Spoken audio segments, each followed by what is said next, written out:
네, 오늘 이 시간에는 광섬유가 어떻게 제작이 되는지, 광섬유 어떻게 만드는지, 그 만드는 방법에 대해서 좀 같이 살펴보도록 하겠습니다. 우리가 일반적으로 광섬유라고 하면 다시 한번 더 살펴보면 다음과 같은 구조를 가지게 됩니다. 이게 광섬유의 단면 구조가 되고요.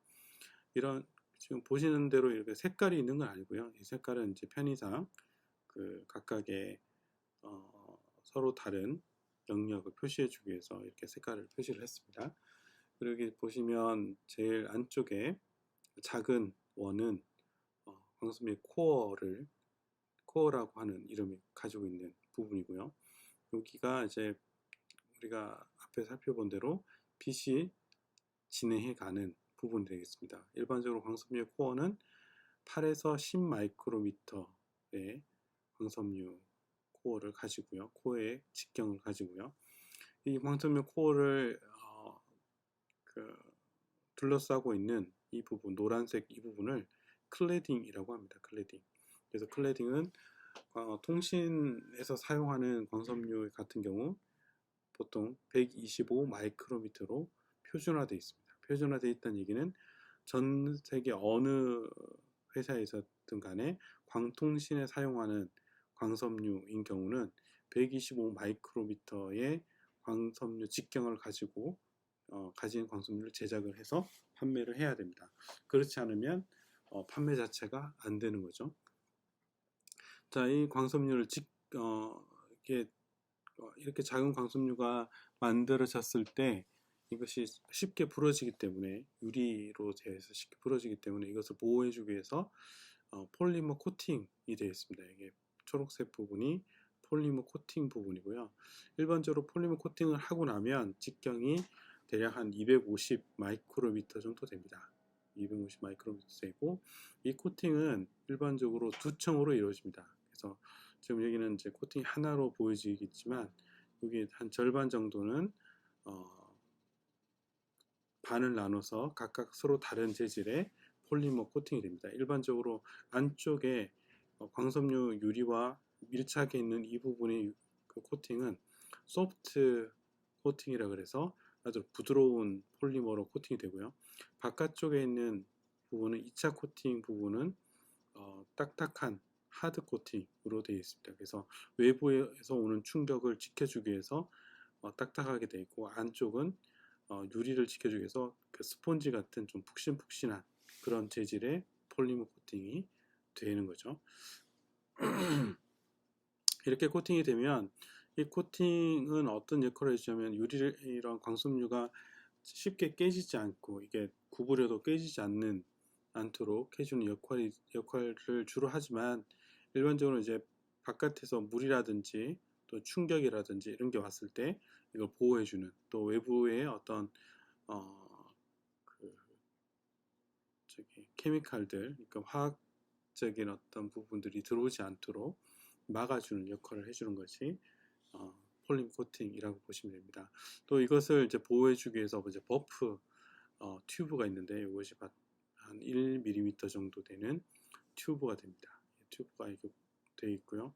이렇게 만들어진 광섬유를 또 하나의 이제 그 단위 광섬유로 보면 이 광섬유를 광 케이블 같은데 넣어주면 보통 한 100개에서 200개 이상의 광섬유를 이렇게 다발 형태로 만들어서 넣어줍니다. 이제 그것을 이제 광섬유 케이블링이라고 하고요.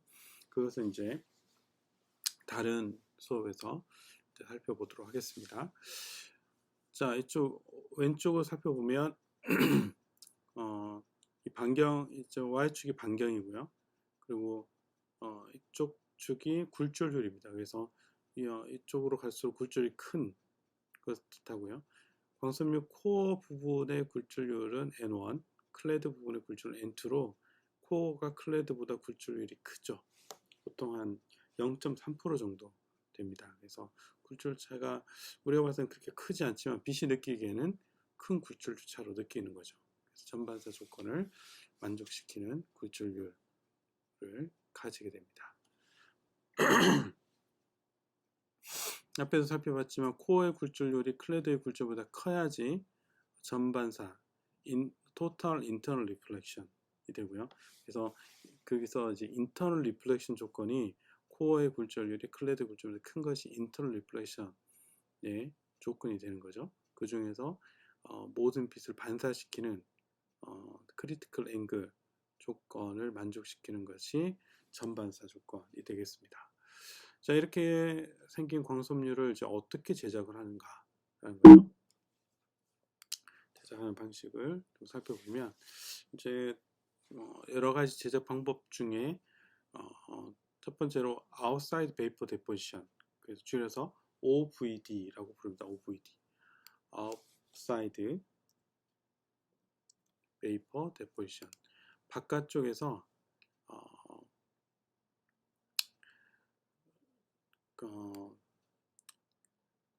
기체화된 케미컬들을 증착시켜주는 방식을 outside vapor deposition이라고 부릅니다. 그래서 OVD라고 부르고요. 보통은 크게 두 가지, 이 실리콘 베이스의 유리 성분하고요. 그 다음에 저마늄 베이스의 케미컬 성분을 사용하는데요.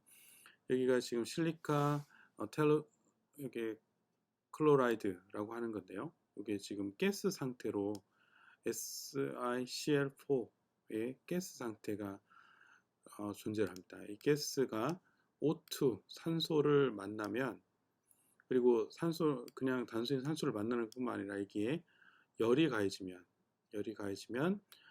SiO2, 여기 이제 유리죠. SiO2 유리 파티클, 아주 미세한 유리 파티클들이 만들어지고요. 고체 형태. 그리고 나머지 Cl2 클로린 가스라고 하는데요. 클로린 가스가 바깥으로 빠져나가게 됩니다. 그래서 유리를 증착시키고 나머지 클로린이 이렇게 바깥으로 빠져나가게 되는 그런 화학 반응이 되는데, 이렇게 해서 이제 그 광섬유의 코어와 클레드를 증착시킨다라고 보시면 되겠습니다. 첨언을 하면 여기 클로린 가스는 아주 사람에게 해로운 그 독가스가 되겠습니다. 이 부분이 그래서 흡입을 하면 사람은 이제 우리 몸을 세포를 다 죽이기 때문에 사람의 생명을 위협하는 물질이 이제 클로린인데, 이 클로린 가스가 이제 여러 가지 반도체 공장이라든지 이런 그 산업적인 부분에서 많이 사용이 되고 있습니다. 그래서 잘 중화시켜서 바깥으로 내보내게 되는데요. 어떻게 중화시키냐면 나트륨 원소를 사용해서 NaCl을 만듭니다. NaCl을 만들면, NaCl은 소금이죠. 예, 그래서 바다에 있는 이 CL이 가장 많이 있는 게 NaCl인데, 그래서 NaCl 형태로 만들어서 CL을 중화시키게 됩니다. 그래서 공기 중에서 CL 가스가 나가지 않도록 이제 제작 공정상에서 이런 것들 잘 중화시킨다라고 보시면 되겠습니다. RNF 부분은 저마늄 클로라이드인데요. 이것도 이제 가스 형태로 생겼는데, 이 저마늄이라고 하는 물질은 좀 독특한 물질입니다. 이 산소와 만나고 열이 공급됐을 때 GO2라고 하는 게 만들어지는데, 이 GO2는 광섬유 굴절률을 증가시키게 되는 물질이 되겠습니다. GO2가 광섬유 굴절을 증가시키게 되고, SiO2와 GO2를 함께 넣어서 광섬유 코어 부분의 굴절률을 높여주는 역할을 해주게 됩니다. 자, 여기는 이제 그 코닝이라고 하는 유리를 만드는 회사인데, 그 회사에서 OVD를 처음 개발을 했습니다. 그래서 이 세 사람이 OVD라고 하는 것을 처음 개발을 했고요. 그것을 이제 어떻게 하는 건지 이렇게 보여주고 있습니다. 여기 보시면 여기 봉이 있고, 여기 사이에 그 토치로 열을 가해주고요. 여기 보면 세 개의 다른 가스 라인이 있는데, 이 부분에서 SiO2 또는 GCl4 이런 것들을 넣어줍니다. 산소도 넣어주고 수소도 넣어주고, 그래서 이게 산소와 이런 SiCl4나 GCl4가 여기서 반응을 해서 유리 가루들이 여기 봉에 증착이 되는, 이 봉은 계속 로테이션 되니까 로테이션 되면서 꼭 우리가 핫도그에 옆에 밀가루 반죽이 쌓이는 것처럼 한 번 담그면 두꺼워지고 또 한 번 더 담그면 또 더 두꺼워지고 하겠죠. 그래서 이 증착을 하는 시간에 따라서 더 많이 두꺼워지는, 그렇게 되는 것이 되겠습니다. 이것을 이제 그 도식해서 보면 이렇게 됐어요. 여기가 지금 타겟 로드라 그래서 이렇게 봉이 하나 있고요.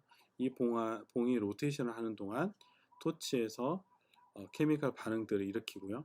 일으킨 것들이 유리 가루들이 여기 봉에 증착이 되면서 이 토치는 왔다 갔다 하는 거죠. 이 봉은 로테이션 되고 이 토치는 왔다 갔다 하면서 이 부분을 증착하면서 이렇게 길쭉한 봉을 만듭니다. 이런 봉을 프리폼이라고 불러요. 최종적으로 만들어진 유리봉을 프리폼이라고 만들고, 이 프리폼을 최종적으로 광섬유로 인출하는 과정들이 있습니다. 인출한 부분은 조금 있다가 한번 살펴보도록 하겠습니다. 그 전에 이 봉을 이제 빼게 되는데요. 이 봉을 빼게 되면 안에 구멍이 생겨 있죠. 구멍이 생겨 있는데 그 구멍에 가까운 안쪽 부분은 굴절이 높은 코어 부분 되고, 바깥쪽은 클레드 부분이 되고요. 이 굴절률의 많고 적음은 여기 들어가는 케미컬의 종류에 따라서 결정을 해줍니다. 그렇게 보시면 되겠습니다. 그렇게 만들어진 프리폼을 넣어서 이제 인출을 해주게 됩니다. 다음은 이제 그것을 좀 더 자세하게 보여주는 것이고요. 말씀드린 대로 이런 식으로 이제 프리폼이 만들어집니다. 아까 설명 안 드린 부분이 이제 P2O, POCl4라고 하는 게 있는데, 이것도 마찬가지로 굴절을 높여주는 물질이고요.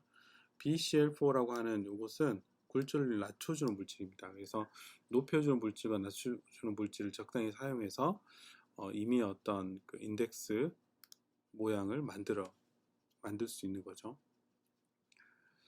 자, 그 다음 방식은 이제 아주 오래된 방식인데, 이렇게 광석을 만들기 전에 아예 필요한 재료를 용광로처럼 녹여서 코어 부분에 해당하는 유리, 해당하는 굴절이 높은 부분과 그 다음에 클레드에 해당하는 부분을 이런 식으로 사이드에서 내려오게 합니다. 녹아서 유리가 쭉 떨어지면서 쭉 당겨주는 거죠. 그래서 여기서 한 번에 코어 클레드가 바로 만들어지는 이런 게 되겠습니다. 근데 이것을 이제 더블 크루시블, 이중 로, 여기 크루시블이 그 로거든요. 로, 용광로 할 때.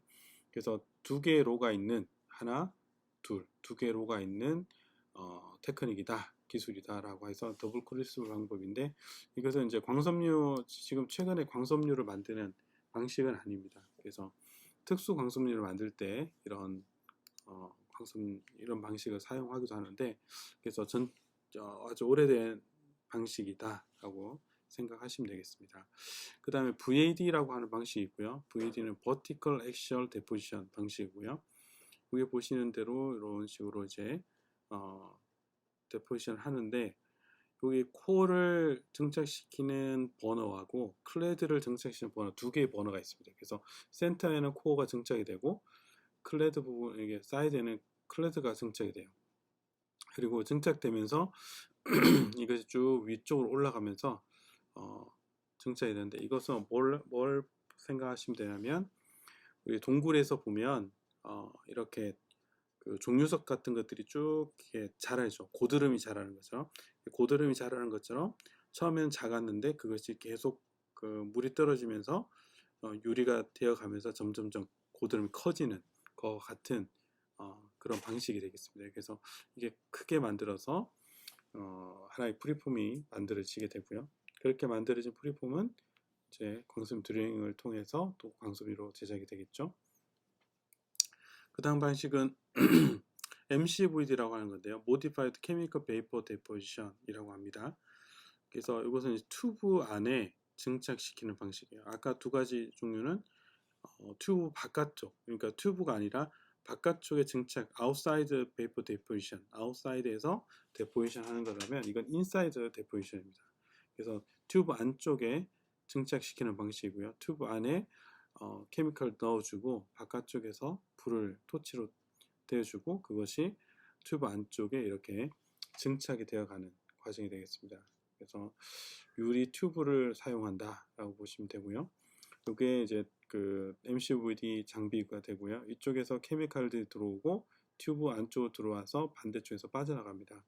그래서 여기 부분 노란색 부분이 토치가 되고요. 토치에서 불을 가해주면 안쪽에 케미컬 반응이 일어나고 그것이 증착이 되고 이 토치는 찍 이런 식으로 버티컬 방향으로 진행해 가게 되는 거죠. 수평하게 여기가 이제 토치로 불을 보여주는 거고요. 이렇게 안에서 케미컬 반응이 일어나면서 증착되는 것들이 만들어집니다. 이게 마지막으로 제작이 되면 이렇게 광섬유 스풀 형태로 만들어지겠죠. 그 다음에 이것은 이제 최근에 개발된 방식입니다. 다이렉트 나노 파티클 데포지션이라고 하는 건데요. 그래서 아주 작은 나노 파티클을 데포지션 하는 방식이 되겠습니다. 그래서 여기 리퀴드와 베이퍼, 우리가 증착시키려고 하는 베이퍼를 두 개를 만나게 해서 여기 버너로 넣어줘서 파티클을 증착시키는 방식이 되는데, 여기는 이제 굴전류, 여기 보시면 이 방법은 특수 광섬유를 제작하는 아주 좋은 방법이 되겠습니다. 그래서 여기 보시는 대로 이렇게 만들었을 경우는 굴전류는 지금 파란색 형태로 생겼는데 여기 안에 특정한 물질을 넣어주는, 그래서 굴전류라고 동일한 형태로 넣어줄 수도 있고요.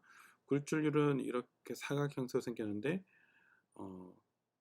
특정한 물질은 이런 삼각형 형태로 넣어줄 수도 있고, 또 굴전류 분포를 사각형이 아니라 이미 어떤 모양으로 만들어줄 수도 있고, 그래서 이런 아주 특별한 모양의 특수 광섬유들을 제작할 때 이런 다이렉트 나노 파티클 데포지션 방법을 사용을 하고 있습니다. 그 다음에 이제 플라즈마 모디파이드 케미컬 데포지션 방법인데요. PCVD 또는 PMCVD라 부릅니다. 여기 지금 우리 앞에서 살펴봤던 MCVD 방법에서 개선이 된 건데요. MCVD 방법에서 앞에서 여기 증착시키는 방법이 이렇게 버너를 사용해서 했습니다. 근데 이 버너를 사용할 경우는 이 버너에서 들어가는 수분이라든지 또는 여러 가지 가스들이 유리 안으로 침투해서 광섬유의 손실을 증가시키게 되는 거죠. 그래서 사람들이 개발한 것이 이 열을 가하지 않고 안쪽에만 케미컬 반응이 일어나고 증착이 될 수 있는 게 뭐가 없을까 해서 여기 지금 라디오 프리퀀시 코일이라고 있는데 이게 뭐냐면 이게 코일이 이걸 감싸고 있습니다. 이 튜브를 감싸고 있는데, 그러고 나서 이제 여기에 마이크로웨이브를 넣어주면 여기 안쪽에 뭐가 생기냐면 플라즈마가 형성이 됩니다. 이것이 어디서 여러분들이 자주 볼 수 있는 거냐면 전자레인지를 생각하시면 돼요. 이게 지금 전자레인지를 안에 이제 전자기파를 만들고 여기 안에 가스들을 자기들끼리 부딪혀서 열이 발생하고 그것이 튜브 안쪽에 증착이 되게 하는 방식이 플라즈마 케미컬 베이퍼 데포지션 방법이 되겠습니다. 여기 있는 게 지금 그것을 보여주고 있고요. 이런 식으로 이제 플라즈마 만들어지고 쭉 움직여지는 마이크로웨이브 리액터라고 하는 게 있죠. 그래서 여기 안쪽에 플라즈마가 만들어지고 증착이 되고 이렇게 하는데, 이렇게 만들어졌을 경우는 다른 우리가 케미컬 베이퍼 데포지션보다 훨씬 더 안정적인 굴절 분포와 또 여러 가지 광 손실을 줄이는 좋은 방법이 되겠습니다. 그렇게 만들어진 이제 프리폼을 앞에서 광섬유의 프리폼을 제작하는 방식이라 그러면 그렇게 만들어진 프리폼을 가지고 광섬유로 만드는 겁니다. 그래서 프리폼을 장착을 하고 용광로, 퍼니스라고 하는데 여기가 2000도까지 올라갑니다. 2000도에서 광섬유 끝부분을 녹여주는 거죠. 이 녹아진 광섬유가 쭉 내려와서 여기에 감기게 됩니다. 담기게 돼서 이 프리폼 사이즈는 보통 한 5cm에서 크게는 한 10cm 정도 돼요. 아주 큽니다. 그것을 이제 녹여서 125 마이크로미터의 광섬유로 만들어주고 여기 중간에 코팅을 해주고 이 코팅 해준 것을 자외선으로 이렇게 경화를 시켜줘서 코팅 시켜서 이제 이렇게 감는 게 되겠습니다. 이렇게 해서 광섬유가 제작이 되고요. 실제 여기에 광섬유 인출하는 모습이고요. 여기서 이만큼이 높이가 8에서 16m 정도 돼요. 높을수록 그 인출 속도는 더 빨리 할 수 있습니다.